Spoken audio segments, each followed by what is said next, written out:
Tātou tāpua I le tua. O laua fionga o le sulu lea I o vai. Ma le malama I lo wala. Tātou te talo. Le nganga pa ia e lo mātou fisoa soa ni silie. Mātou te vala au I la ua fio. I dingi mai a te oelo mana. Ina ia to ai o le mātou nei tā penanga mo lau sauninga. Le tua lo mātou tamai le ava ma le mingau. Mātou te vala au atuai I la ua fio. Au iaio I mātou le awhia e o le nganga.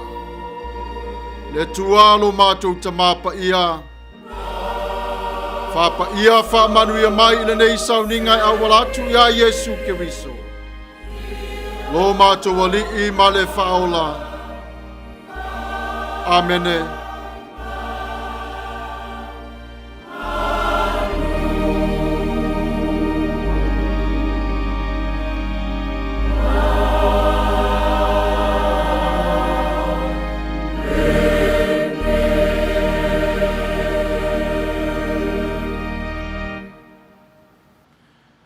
Tātou vivi I atu I le atua I le pese ua saunia.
Di speranza, un mondo di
Fatua tuanga fa apostolo. Ngangana fa Samoa. Ngangana fa Peritania. Ua o fatua tua i le atua le tama. O le ona le malosi umalava. O le na whaia le langi ma le lalo langi. Ua o fatua tua fo i a Yesu Keriso o lo na alo e tō tasi o lo tātou wali i. O le na whanau e le anganga pa ia. Na whanau mai a Maria le tau po. O le na puapua ngā tia i le pule a Pontio Pilato. Sa whasa tauroina. Sa maliu, sa tanumia, no o ifo i se oli, o le aso tolu na to e tu mai ai na ye woti. Na fioae i le langi, o lo onofo o ia i le itu taumatau o le atua le tama, o le eona le malosi umalava, o le atoe fio mai o ia e whamasino i e ola atoa mai e woti. Wa o fatua tua i le anganga pa ia, Ua o fatua tua i le ekalesia pa ia e au fiai le uma. I le mare mafutanga o le au pa ia. Mare wha mangaloina o angasala. Mare toe o le mai o le tino o le tangata. I le mare ola e wha vavau. Amen. United Church of Christ. Statement of faith in the form of a doxology.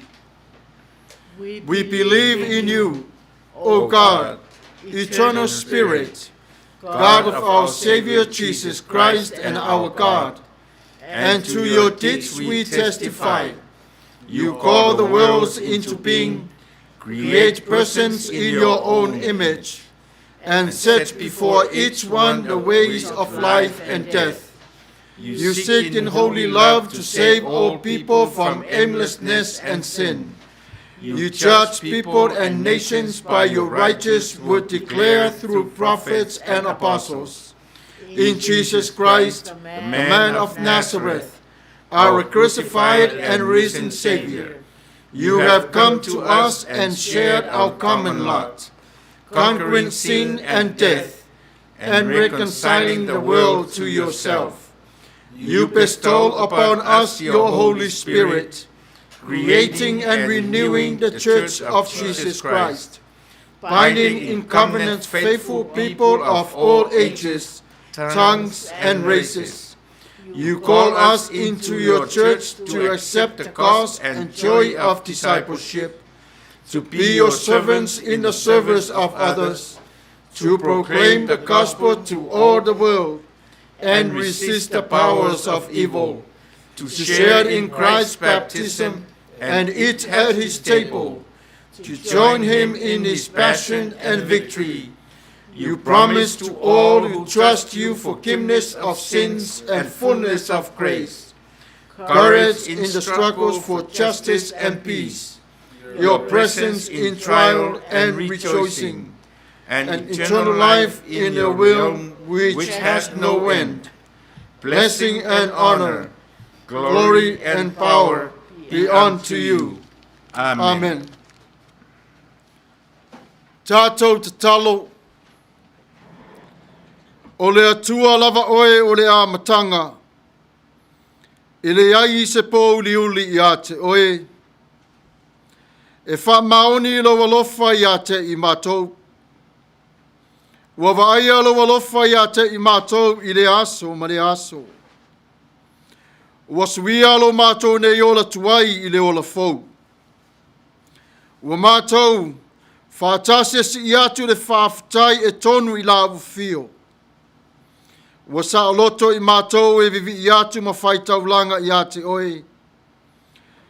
Whāwhitai i le atua sili sili e se. Le ola tanga ua e saunia mo i mātou. Le mana malama ua susulu i ta tonu i ate i mātou tai totas.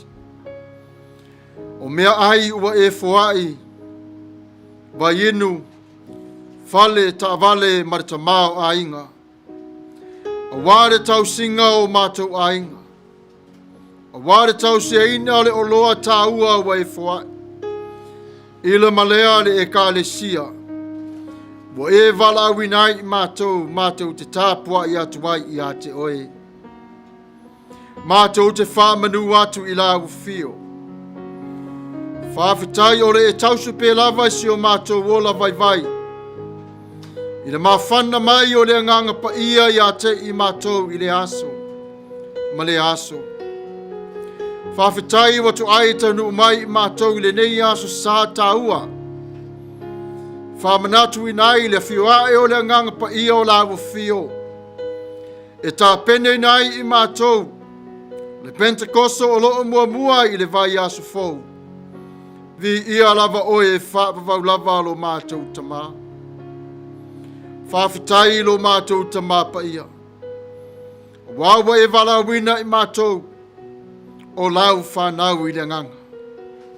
Wa e whawhawina ia te I mātou I le whengainga malawa fio. Ona o Yesu Keriso. Le atua lo mātou tamā pa ia. O mātou o le whanau o le vai vai.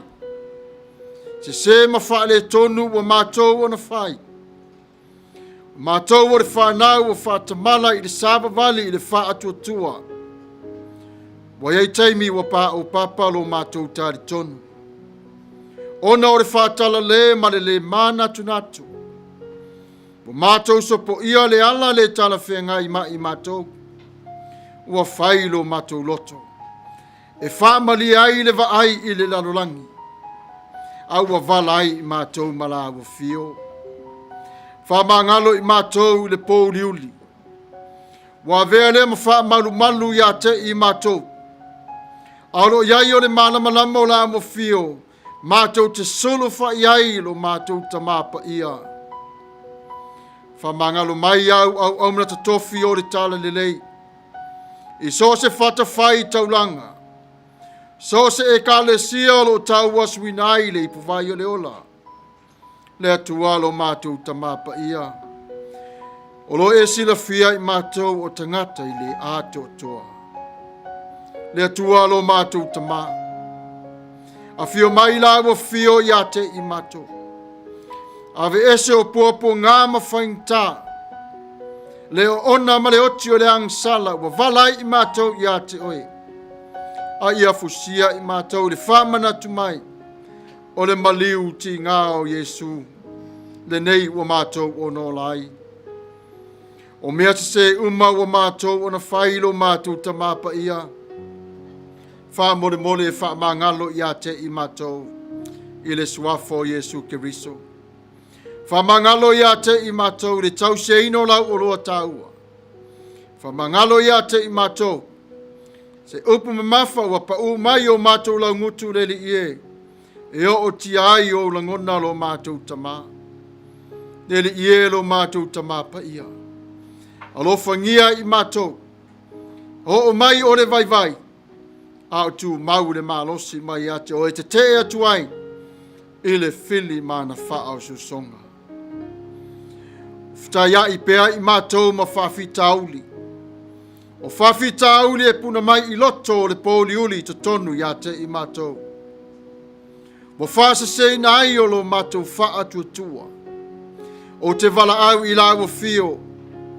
Au mai a te oe e so mātou malosi. Ina ia mātou o na manu malo wai I le pongsa. Anga le leila o fio mo Samoa. Mai lava I le ao o le malo mare misiofu. Wha uina wha pa ieina la o fio. Wha manuia le soifua malos. Le pale mia pale mene marika peneta. Wha manuia lo lato ngā lulu e puno wai. A wasa le vāo Samoa mawhafo. Po whafa fo I ma Samoa. Wha manuia whaurulunga taitai tō fia o matanga ruenga I se. I so se matanga ruenga. Le lingi whaatole ua mai la ua fio ia te I latou. Le tua alo mātou tamapa ia. O I tū taitai o upu whai o vaenga lua. Aua e te tū la fuai I lau whanau. Ie whaatasi ia te I la ua. Whapale ia te I la ua. Fesosoani I taimi o puapua ngā mawhaingta. Whanga ngana o la ualoto I le file mu. A watu ia te I la ua le li ie. Le mana o la ua fio. Whamanuia I ekalesia maona whaifi au. I re tausia ina o lau whanau lo mātou tamā. Whamanuia Samoa marana tāpua inga. Whamanuia I whane mai. Whamanuia lau wale ele o Samoa. Whamanuia le sami o Samoa le li ie.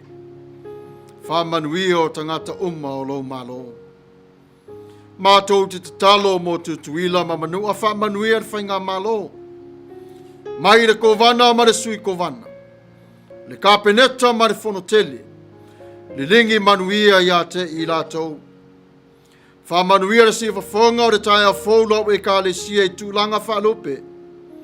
I lau whina ngalo tau momoli I le laro langi lo mātou tamā pa ia. Le atua lo mātou tamā. Alo whangia le tama whai ala o ekalesia. Whamanuia ia te I lato umalava o mafuta mai I le sauninga I lini yasu. Ai le ngata I lea. O lau au whai ngā ruenga lo mātou tama o ngalua ina le nei tūlā. Au wā le whatau nuina o lo whina ngānu. Whamanuia a inga taito tas. No o malo mai tu malo. Iai o la wafio. Le atua lo mātou tamapa ia. O le nao la mātou tālo sanga. O talo sanga I au walatu ia Yesu ke risolo mātou wali I whaona. Ato ai ma talo sanga le lilo te tonu ia te mātou. Wha amanuia I la wafio. Mātou te wala au watu I le suafa o Yesu ke riso. Lo mātou wali I ma le whaola. Amene.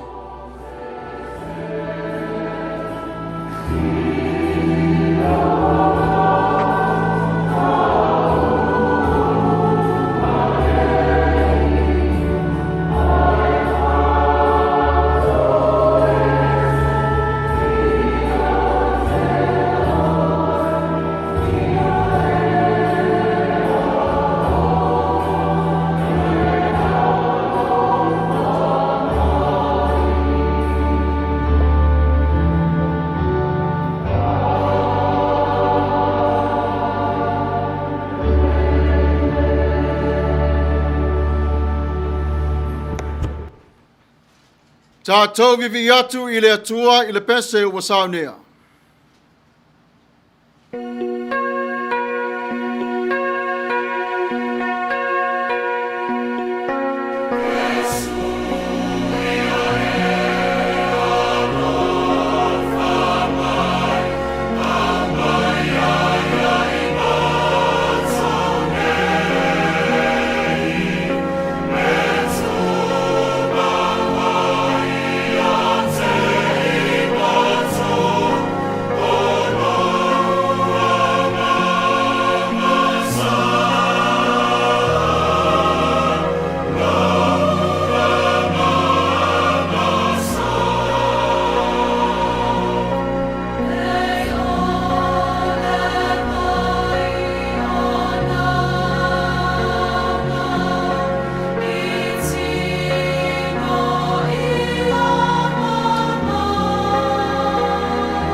Faitawina o afionga pa ia le tua. Ngangana fa Peritania. Vera Su'a Lalaulu. Ngangana fa Samoa. Lisa Su'a Tautolo. Faitawina o afionga pa ia le tua. Mo tā pena mai le stete o North Dakota. Faitawina o afionga pa ia a le tua. Our Bible reading for today will come to us in a new Revised Standard Version with 1 John chapter 1 verses 1 through 10. Again, 1 John chapter 1 verses 1 through 10. Let us hear the word of God. We declare to you from what was from beginning, what we have heard, what we have seen with our eyes, what we have looked at and touched with our hands, concerning the word of life. This life was revealed, and we have seen it and testified to it, and declare to you that the eternal life was that was with the Father and was revealed to us. We declare to you what we have seen and heard, so what you also may have fellowship with us.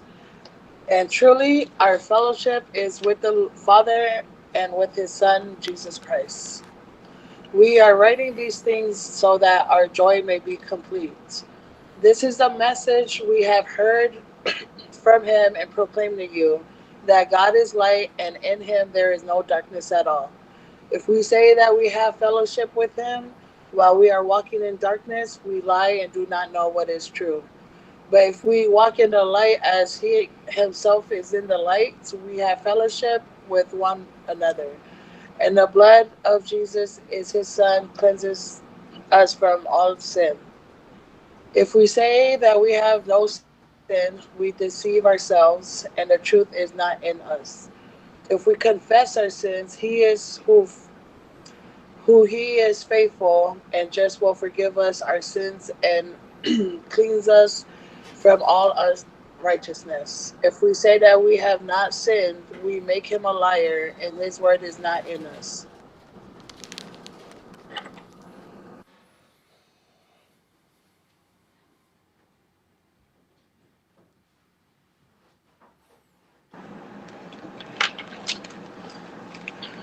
O le faitauina o awhionga pa ia le atua.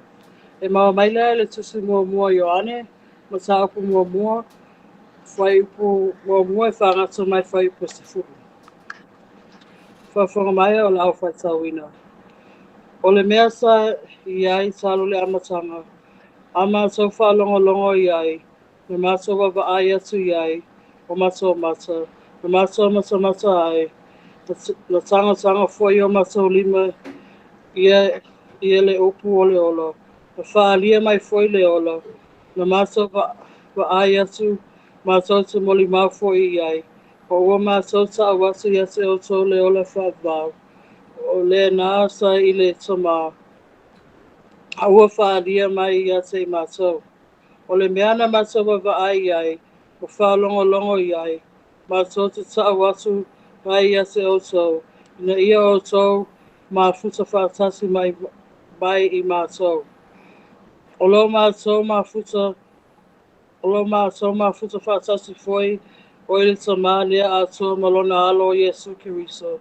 Mātou te tusi atu foi nei mea ia te oto, ina ia atu oto ailo oto oli.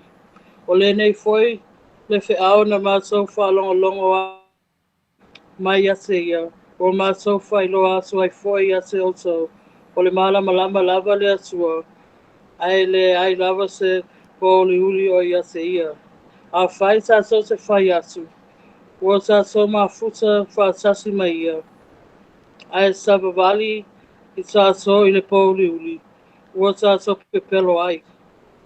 Ua tātou le whai foi le upumoni. Ai a whai tātou te sabavali le malama, whapei ona iai o ia i le malama. Ona tātou ma futa whaatasi ai lea o le tasi ma le tasi. O le toto foi o Yesu Keriso, lona alo e whama maina ai i tātou i angasala uma lava. A fai sa so se whapea. E le ai sa so anga sala o se ai i tātou i ai tātou. E leo i te tonu i a te i tātou le upumoni.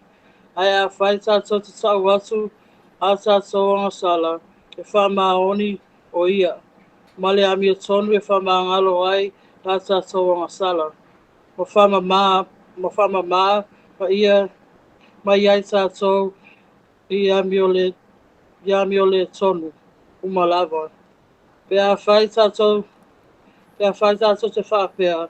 Tātou te lei anga sala. Ua tātou whai ai o ia ma pepelo. E loi te tonu ia te i tātou lana whionga. Ia whamanu ia maile atua le whaitau ina ana whionga pa ia. Amen. O le launga i le suafa manu malo o le tua le tama.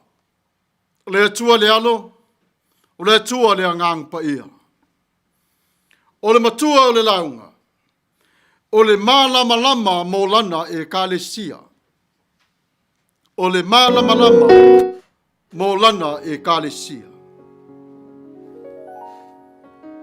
O sa mawhai ngā o Samoa. Ua ta oto a o se alo. E le ai se na te toe fangu vale iai. A wa o si o tā lima lava. E pa ia ai si o tamata. Ta lofa i au puputoa sa ilia malo. Ua fale nei i toafa. E le soli fa vai. Ua tofa fai malai. Ai ua mapu i le fale matu. Au se fautali ma le tofa ma le fautanga le loto. Samoa, ia tu mau i lau tūlanga wha atamali. I ati le ava, ai tu tō o nata. Ia manu whaifo mai langi le lofa ma le anga le leo le tua. I le soifua fui o le fuanga. Samoa, iau mau lau tō ma lau wanganu. Ma malu mai le amatanga, ia o atu i le ngata anga. Whamaina o le mori mau o le awhionga pa ia le atua i le neitai au. O le mea sa talu mai i le amatanga. Na mātou whaalongo iai. Na mātou vava ai atu iai o mātou mata. Na mātou mata ai.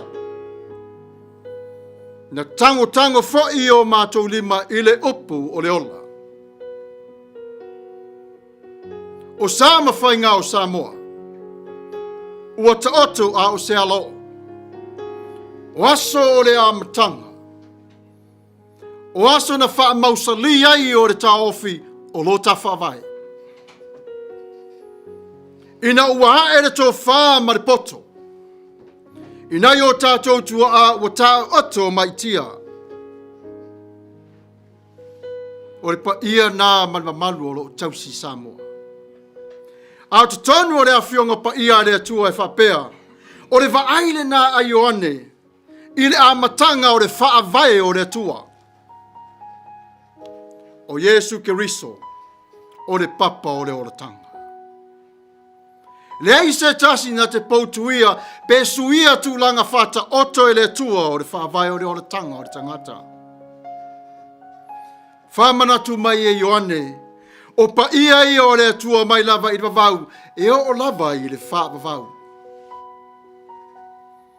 Ua mali liu fo i tua a sa so i fua mai a Yesu, i le nei lalo langi. Mai a aper amo se i o tu lava i a Maria. Ta alo fai lau puputoa. Sa ilia malo. Ua fai ilangi o le folonga. A mori maule tua i lo so i fua sa mo i le nei tai au. O lo unu oe. O la u whanau oe. O te alofa i ate oe Samoa. Na filifilia oe le tua mai le langi. Na tusi ai o le whaavai o le malama lama o le tua. Samoa ina ia e ola. Na filifilia mai oe le amatanga. A o le iwhaia o le langi ma le lalo langi. Whaalonga fo ia e feso le mata upu mua mua. A le whai upe whapea. Whapei ona ia fili mai ia te i tātou ona o ia. A o le i whaavaina le lalo langi. Ina ia pa ia i tātou ma ia le tau langa ina i tātou i ona luma ona o le alofa. Amu ia oe Samoa. Samoa o loso i fua mai le amatanga. Sa tu talinga ma teu loto. Sa feavea i e tamari. I lea i tu ma le i tu. O i la taude na o le tusi sa vavali o le o le tanga. O oe o le nu o le atua sa teu fatu i lo na nganga. Alu aso sau aso. Fua mai Samoa. A o tau pei ona tā ua e le awhionga pa ia le atua e whapea o tu sia o tau loto. O tau o tu si sāwa vali o le tala lei pe ona tā ua e Paulo. Le mori mau lea e Ioane e sili mo oe i le nei vai tau. Le malama lama. O Yesu o le malama lama o lana e kalesia. Le ola lea soifua o le tangata. O ai le kalesia. Samoa o oe le kalesia. A manatu fo i le lautele. I le au ngā tupulanga ma le au ngā tupulanga. Tau ave pe lava tala mai o le amatanga se ia o mai i le so. Fa pe na fo i le tala o le amatanga o le malama lama i lo soifua ma si o matou ni ola. Wala au ngātu Ioane, ina i apo i atu le kālesia, ina ua tā ape. Ina ua whāto i laloina ma whātama ia le whale tā puai o le tangata whātua i Jerusalem. O Yesu Keriso o le upu ua leu tino tangata, a fio mai le tua, ina ia maua i tā ua le ola o le whātua.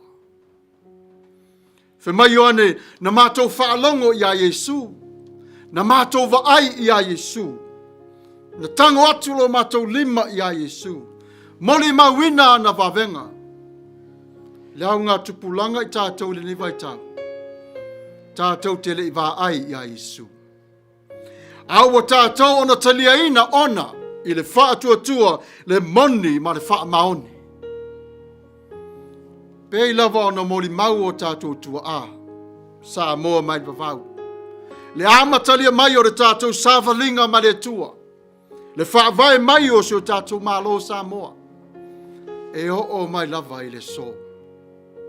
Tā te tausi whaatama me mea ma wha pelepele. E pei o le ola o le kerusiano o lo tā ua Ioane. Ola i le wha maoni. E pei ona iai o i tātou le nei aso sā tā ua. Whamanatu ina ai le a fio ae o le nganga. Ina ua fio Yesu le langi. A fio e ai o le nganga. I lunga o e whatua tua i ate ia. O le tima inga o le maoni ma le taritonu. Wa toi whamanatu mai e Ioane le au whatua tua. Ne ioti lo whatua tua i le lalo langi. I le tele o le tala whase se. A i la tau o fola ina le upo e lo se upo le tua. Le polonga lea ma le whainga tā sa whitai hai ma i la tau.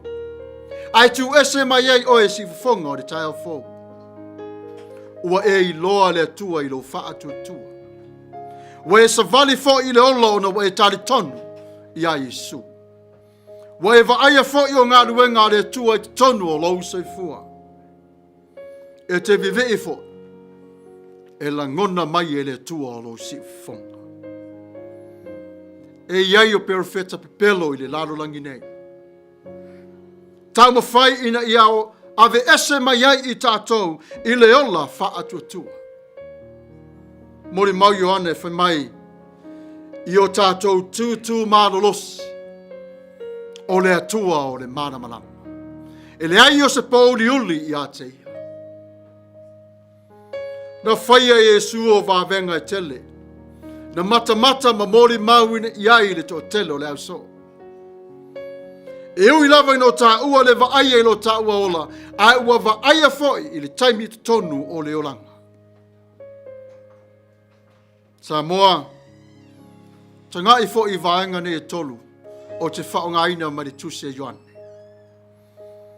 Pe ona whaavae sa mo i le tua.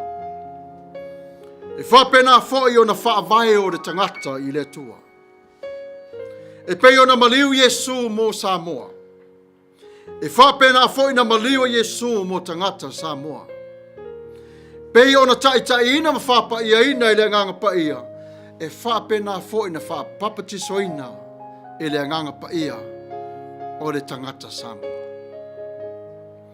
Pe a whai lava i vevesi mai o le olanga i pua ngā ma whaingta. Fe mai Ioane ia tū ma maulelei i le wha atua tua. O le alofa o le tua. I le mawhai o nawe ese mai i ate oe. Sa vali i le maramalama. A wā o Iesu o lo whātasi ma oe.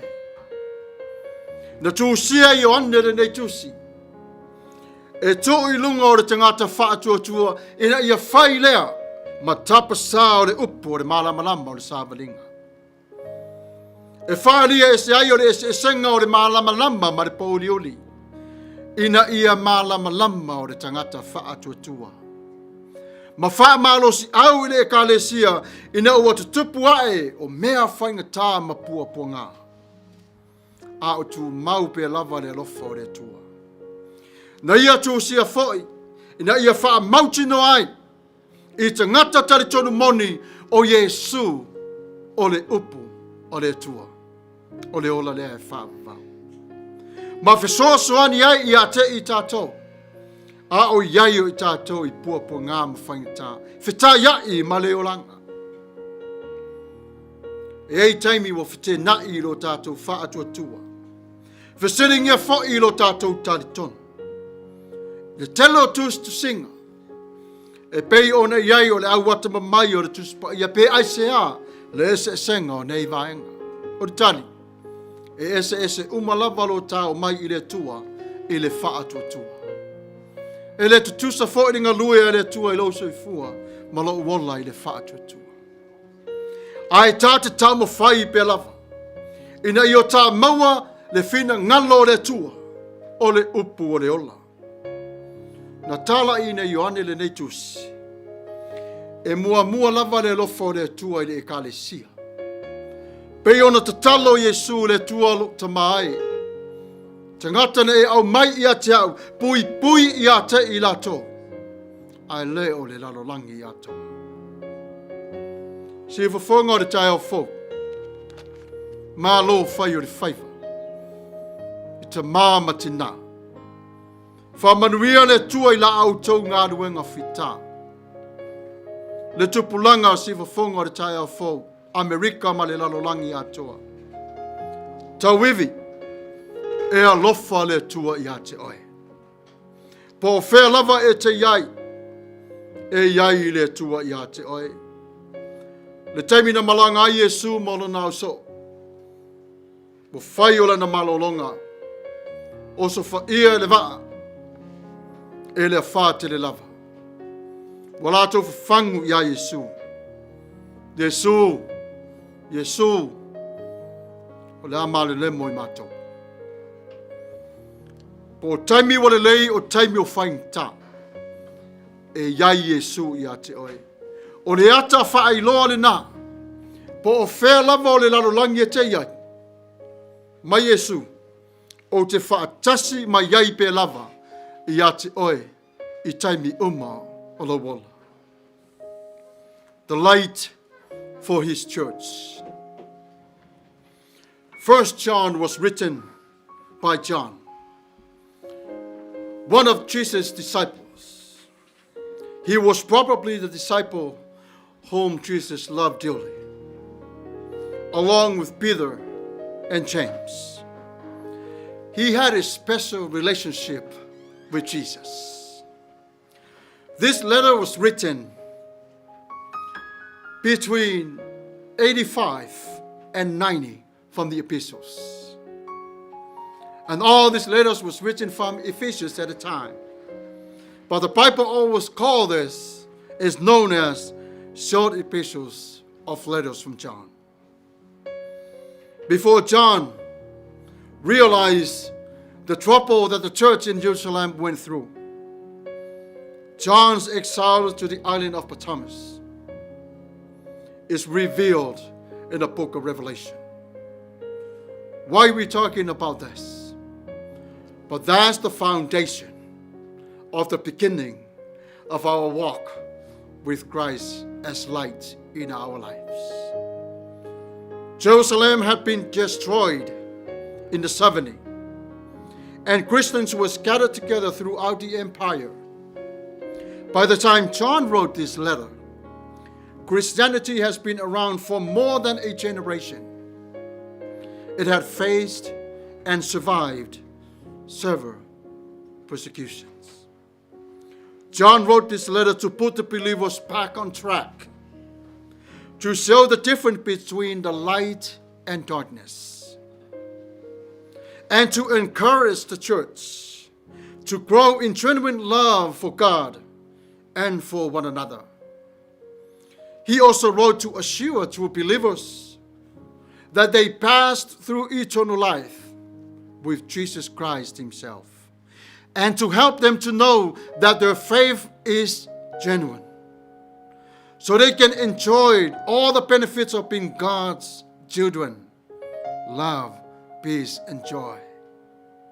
John opened his letter to the churches with similarity to the way he began his gospel, emphasizing that Christ, the Word of life, is eternal, that God came into the world as a man, that he, John, was an eyewitness to Jesus' life. Today, Jesus is an eyewitness for your life. He knew beyond and doubt, any doubt that comes to your way, Jesus will bring light to you because he cares so much. So what is the conclusions for our message today? Many believers were confirmed into the world bystander,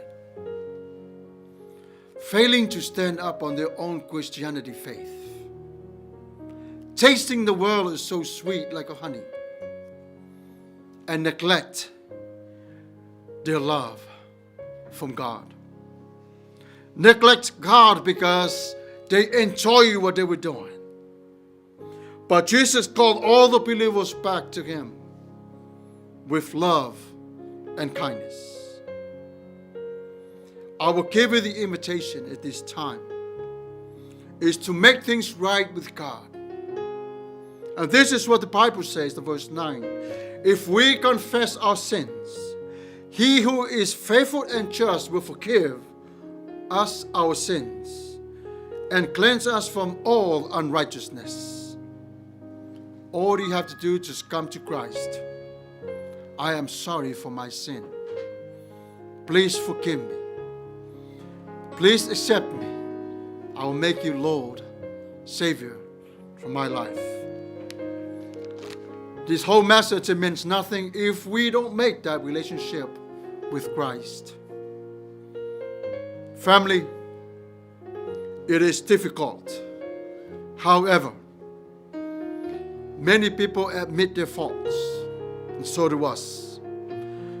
Acknowledging our relationship with Christ is built on light, not on darkness, on the truth, not the lies. Protect yourself from false prophets all over the world. Family, may God bless you all. Have a blessed week. May God himself, the God of peace, sanctify you through and through. May your whole body, strength, and spirit be kept blameless at the coming of our Lord Jesus Christ, the one who calls you is faithful, and He will do it. In Jesus' mighty name, amen.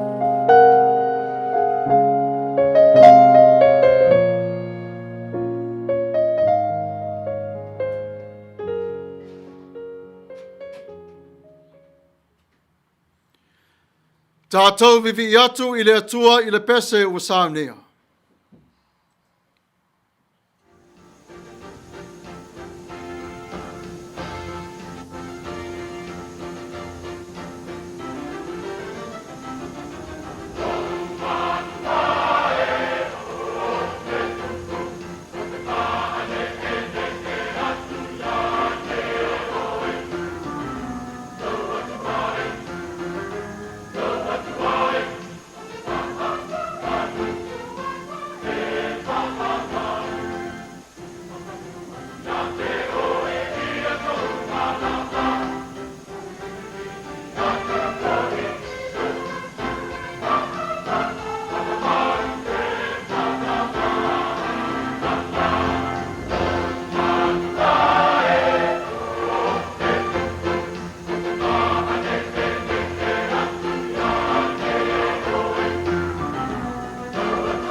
Ia, manatu sa mo le ua mai ar tātou tāpua inga whai whātasi o nei aso. Whai aile u leo tu lau e whai ma whongatau mori fo i o taita i o sauninga, sungari di whai whiau, i a Pastor Samuelu, Matawheo, ia, mātou te whātalo whatuai, ia te oe Samoa, ia e tu sao lo nganga tātou te whai tāpua inga whātasi o nei aso. Whaafitai le tua i Awanoa, o mwhai ono tātou tau whai maua, whaatasi ia tātou te tau te whaafonga ai, ma mātou whaanongolongo, tātou tau whai tuwhi tau whao, ia mea lofa, ma le anga rei whaasoa le atua i ala i le luluina o lana upu, ia i lunga o le nei ala leo, ma le kāresia, tau te whaataro whatuai, i lou tō pa ia sa moa, i so o se tafo le nei ke lope, o whea lava le mea sa mawhai, ona tahapua i mai ai whaatasi mai mātou. Ia, ore vi inga e fo i le atua. Whaafitai i le atua i Awanoa, ua ia au maia, ia le ngata o loutou pa ia, ma loutou mamalu. Ia e whaapea fo i ia i mātou. O le aso ana nafi, ia sa whaapea ona whauinai, tofi whaifi auto ina, ia po le Elder Samuelu, i le kālesia Nasareta, o lo o ngā lua i tutonu o le kānesia Pālangi, o lo paiaima whaiwhi au lona lua, o le kānesia Nasareta Pālangi i le kānesia i Torrens, i le ai o Torrens. Ia o le aso la na nafi, ia sa whauina ai, i tutonu o le matanga lua ngā wao Amerika, ia o le la ua mawhai una maua lona laisene i le ngata i tutonu o Amerika, a ua mawhai o nei tu lai so se pulela iso se vaenga o le larolangi, ia e pei o le vaenga na ua la asia, ia e lana sunga le li whaiwhi au, ia pei o ia lea o lo tausia, ia la tātou kāresia nei, ia ma mātou ngā ruru e whaatasi atuai, me lea vi ia lea tua, ia na whainga mātalasi, ia e tauala ia na au auna, whaatai lea tua, ia ua whaiwina lea vaenga o le tau mawhai, ia ma avea ai o se whaiwhi au, ia e ngata o se whaiwhi au, ia a ua whauwina fo'i, e pei o na iei whauunga na nafi, ia e karanoa ia na fionga i le ngata i tonu o Amerika, ia ai mas so se vaenga o le lalolangi, o le winga na o lona whauunga i le aso na nafi, whaaftai iei i le atua, o na o Awanoa o tātou maua. Ia mo le whaftai lau sunga le whaiwhi au, e tu sa o le soifua tapena, ia o se whi au fo i ore nei aso, vi ia le atua i lana upu, ia e whaamaru si ai tātou o tangata sala.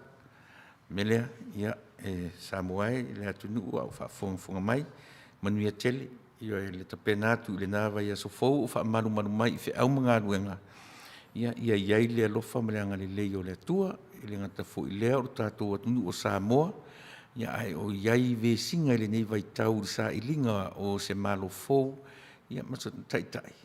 Ia o te taritonu lava ua mai a ona tapena i le atua le malo fou.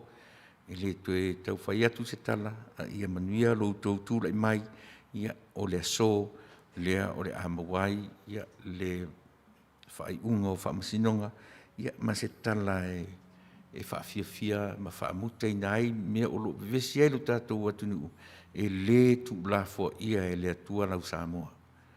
Whai uat whaapena sa mātou tala, Samoa e le atunu pele tātou whelo i pea, i le vai aso atoa i Pōkalame whaata oto, le Kanisia, po la wana leo le si ufonga o le tai a fau, o la mātou tautua i ate oe iso o se mea, pe whaaretino, whaasan mau sau, ai sila fia le tua, le soifua whaale nganga o le tangatanga sala.